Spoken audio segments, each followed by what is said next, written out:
बयान एक ऐसा आता है कल, बुखारी जी कहते हैं कि आपको मैंने खुद देखा है जम्मू कश्मीर की असेंबली में, जब आप शेर की तरह चिल्लाते थे, दहाड़ते थे। आज आपको बिल्ली बना दिया सेंटर ने। बोलो तो सही ना, कल आप चुपचाप बैठे रहे। कुछ वीडियो हमने भी देखे जो वायरल हुई, उसमें आपने बिल्कुल भी मुंह नहीं खोला। क्या दिल्ली से फरमान था कि बोलना कुछ नहीं? देखिए, अल्ताफ बुखारी साहब ने शायद उन्होंने वही वीडियो देख के बोला होगा कि आप शेर की तरह तो बोलते थे, आमतौर पे हमारे साथ इंटरव्यू करते हुए बोलते हैं आप। ऐसा क्या हुआ कि आपका मुंह ही बंद हो गया? देखिए, अल्ताफ बुखारी साहब ने कहा, ये तो कहा ना कि शेर है, आप बिल्ली बना दिया। ये तो कहा ना कि शेर है रविंदर रैना। वो भी कहा ना कि मुझे दुख हो रहा कि उनको बिल्ली बना दिया। ये कि जब प्रॉपर्टी टैक्स पे आपको सवाल पूछे गए, आप चुपचाप आपने गाड़ी अपनी खिसकाई, क्या वजूहत थी? क्योंकि आपको मैंने जितने सवाल पूछे उतनों पे आपने हमेशा सीना तान के जवाब दिया है, बोला है। तो प्रॉपर्टी टैक्स पे ऐसा क्या हुआ कि आप बोल ही नहीं पाए? जम्मू कश्मीर की जनता आपको सुनती है, जब आप कुछ जवाब देते हैं उनको, वो आपके जवाब से मुतमईन होते हैं। वो कहते हैं कि अगर रविंद्र रैना ने यहाँ पे कुछ कहा, हो सकता है दिल्ली से वही फरमान आएगा। लेकिन कल तो आप बिल्कुल चुप बैठे। देखिए, एक बात आपको समझनी पड़ेगी कि ये प्रॉपर्टी टैक्स कोई बीजेपी ने नहीं लगाया है, कोई रविंदर रैना ने कोई अपना सिग्नेचर करके कोई प्रॉपर्टी टैक्स लगाया है कि जो आप सारे मेरे पीछे पड़े हो। आप सारे ऐसे मेरे पर हमलावर हो गए जैसे रविंदर रैना लेफ्टिनेंट गवर्नर हो, रविंदर रैना ने साइन करके एक ऑर्डर दिया। मैं 2-3 दिन से एनालाइज कर रहा था, सवाल ये उधर उठ रहा था कि रविंद्र रैना जी ये कह रहे हैं कि ये मैंने टैक्स नहीं लगाया, मुझे क्यों पकड़ रहे हैं? लेकिन ये रविंद्र रैना जी वही हैं, जब छुट्टी मिली थी महाराजा हरि सिंह जी के, तो उस दिन आपने डांस की। तो मैंने छुट्टी के लिए लड़ाई की थी ना। कहते हैं कि उन्होंने उस दिन डांस की। आज बोलते हैं कि ये जम्मू कश्मीर में प्रॉपर्टी टैक्स के बाद जितने भी अपोजिशन पॉलिटिकल पार्टीज हैं, उन्होंने बीजेपी पे निशाना साधा। उसके बीच में एक बयान वायरल होता है जिसमें अल्ताफ बुखारी कहते हैं कि रविंद्र रैना शेर थे, मैंने उनको असेंबली में देखा है, लेकिन आज उन्हें बिल्ली बना दिया है। इसी को लेकर हम बातचीत करेंगे रविंद्र रैना के साथ, क्योंकि हमने भी देखा कि कुछ इंटरव्यूज में रविंद्र रैना जी प्रॉपर्टी टैक्स पे कुछ न बोलते हुए, मुंह बंद करते हुए मीडिया से निकलते गए। आपका बहुत बहुत स्वागत है। बयान एक ऐसा आता है कल, बुखारी जी कहते हैं कि आपको मैंने खुद देखा है जम्मू कश्मीर की असेंबली में, जब आप शेर की तरह चिल्लाते थे, दहाड़ते थे। आज आपको बिल्ली बना दिया सेंटर ने। तो किस तरह देखते इस चीज़ को आप? जनाब मोहतरम अल्ताफ बुखारी साहब मेरे बड़े भाई हैं, मेरे बड़े अच्छे दोस्त हैं, मैं उनकी बहुत रिस्पेक्ट करता हूं। हम दोनों इकट्ठे एमएलए रहे 2014 से।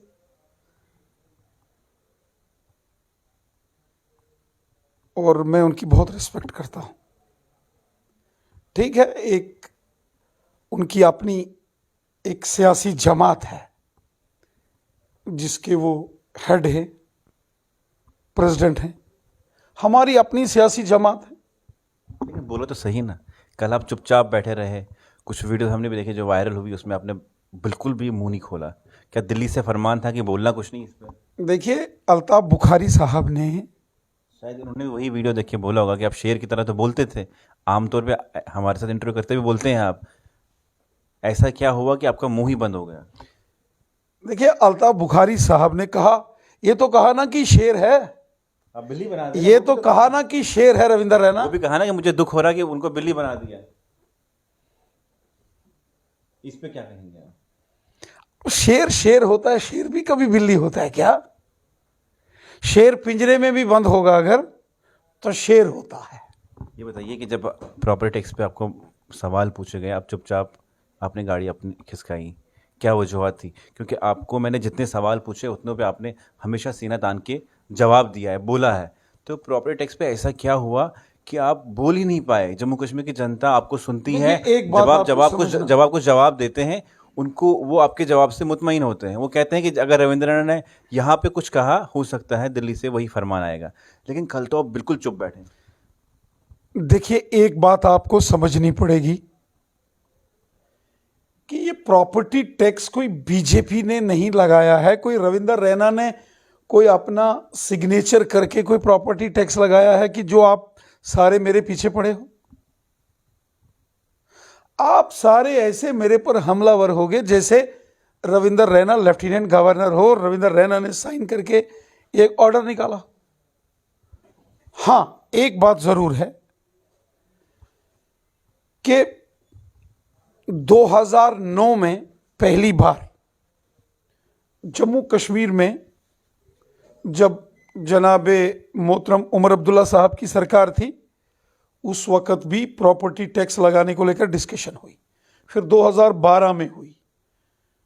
फिर जब हमारी गठबंधन सरकार आ गई, उस वक्त 2017 में एक बार असेंबली में इस पर डिस्कशन भी हुई। और उस वक्त ये चीज सामने आई कि एक मजबूरी बन रही है कि जितने भी सेंटर गवर्नमेंट्स जो फंड्स अलॉट करती है बड़े बड़े शहरों के लिए या छोटे छोटे शहरों के लिए, यहाँ म्युनिसिपल कमेटीज, म्युनिसिपल काउंसिल और म्युनिसिपल कॉरपोरेशंस होती हैं, वहाँ ये प्रॉपर्टी टैक्स वाला कानून लागू होना चाहिए।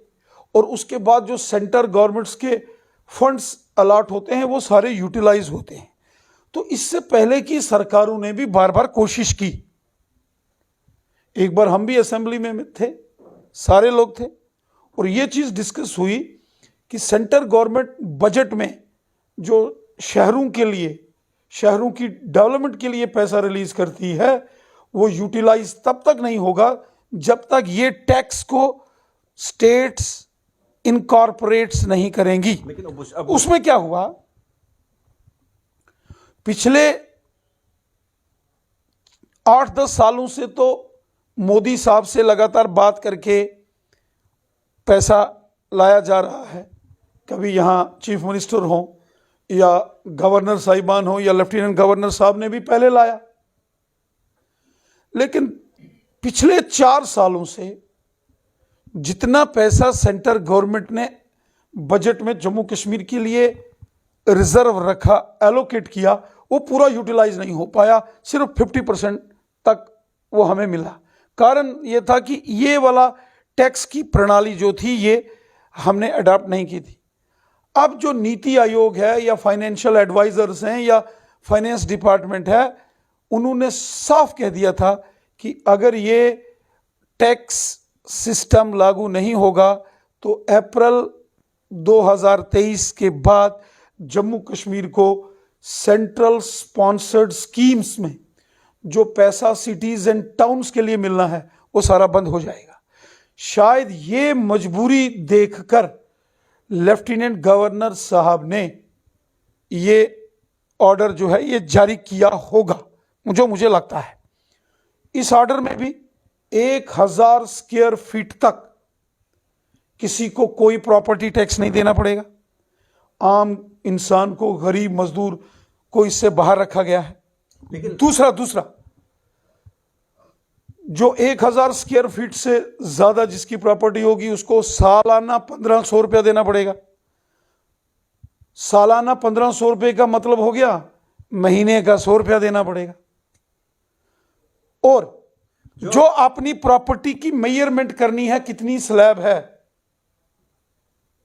इंची टेप लेकर, वो भी आपने खुद करनी है। वो भी कोई सरकारी मुलाजिम आके मेजरमेंट नहीं करेगा, वो आपने खुद भरना है। और देश भर की सभी रियासतों में और यूनियन टेरिटरीज में ये प्रोविजन लागू है। और जब ये बताया गया, चूंकि हम असेंबली में थे उस वक्त जब डिस्कशन डिबेट हुई थी, हमने भी उसमें पार्टिसिपेशन किया था। हम भी इसके पक्ष में नहीं थे कि इस प्रकार का कोई प्रॉपर्टी टैक्स आए। हमने कहा कोई डेवलपमेंट चार्जेस इस किस्म का कोई नाम रखिए। जब भी नाम आता है प्रॉपर्टी चार्जेस तो ऐसे मन में एक भय और खौफ सा आता है। तो हमने कहा इसका नाम बदल के डेवलपमेंट चार्जेस कर दीजिए। महीने का 100 रुपया, 12 महीने के अगर 1500 भी लेते हैं तो किसी को कोई दिक्कत नहीं। अब नाम बदलने में बड़े फेमस। और 1000 स्क्वायर नाम अब बड़े जल्दी बदल 1000 स्क्वायर फीट में नहीं, नाम अब बदलेंगे। सुनिए ना, सवाल सुनिए, नाम बदलने में मेरी बात सुनिए ना जी। अब चूंकि क्या हुआ, लोग रात को अपने घरों में थे, सोए, सुबह उठे, न्यूज़पेपर में आ गया प्रॉपर्टी टैक्स लगेगा। तो एक बार हमारे रियासत जम्मू कश्मीर के ऑनरेबल लेफ्टिनेंट गवर्नर साहब को एक बार पब्लिक के साथ इंटरेक्शन करनी पड़ेगी, जनता के साथ संवाद करना पड़ेगा, एक बार ये बताना पड़ेगा कि उन्हें क्या मजबूरियां थी सवाल सुनिए, जो उनको सवाल ये टैक्स लगाना पड़ा। ठीक है। ये तो एलजी साहब को ब्रीफ करना है ना, मैंने नहीं ना करना। सवाल इसलिए मैंने भी कहा कि मोहतरम लेफ्टिनेंट गवर्नर साहब, आप एक बार रियासत जम्मू कश्मीर की आवाम को एक बार मुखातिब हो जाओ, एक बार आवाम को बताओ कि आपकी क्या मजबूरियां थी जिसके चलते आपको ये टैक्स लगाना पड़ा।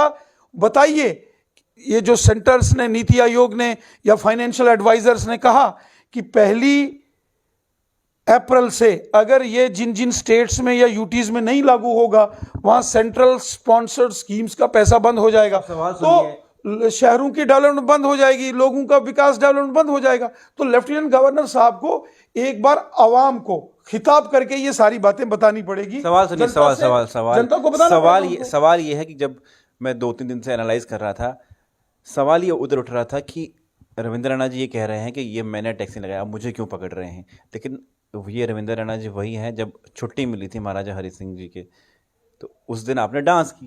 तो मैंने छुट्टी के लिए लड़ाई की थी ना। कहते हैं कि उन्होंने उस दिन डांस की, आज बोलते हैं कि ये गवर्नमेंट। महाराजा हरि सिंह बहादुर, मगर आपको भी आई है, महाराजा हरि सिंह बहादुर जी के जन्मदिन 23 सितंबर की जब छुट्टी हुई तो हमने डांस किया, कोई पूरा जोश में जश्न मनाया।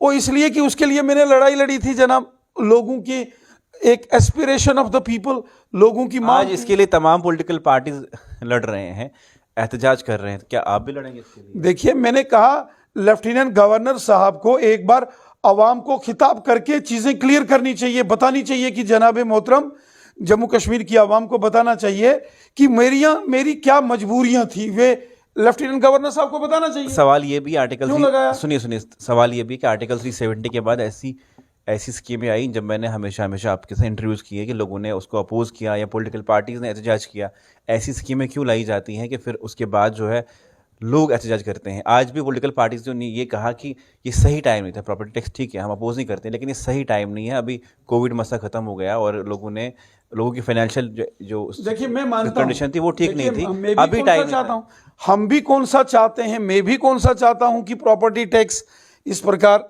जो है वो लगे। लेकिन अगर नीति आयोग और फाइनेंशियल जो एडवाइजर्स हैं वो ये कहते हैं कि अगर 1 अप्रैल से ये टैक्स सिस्टम जम्मू कश्मीर ने अडॉप्ट नहीं किया तो सेंट्रल स्पॉन्सर्ड स्कीम्स, जितनी भी मरकजी हुकूमत की स्कीम्स शहरों में डेवलपमेंट के काम चल रहे हैं, उनमें फंडिंग रुक जाएगी, सारा काम ठप जाएगा।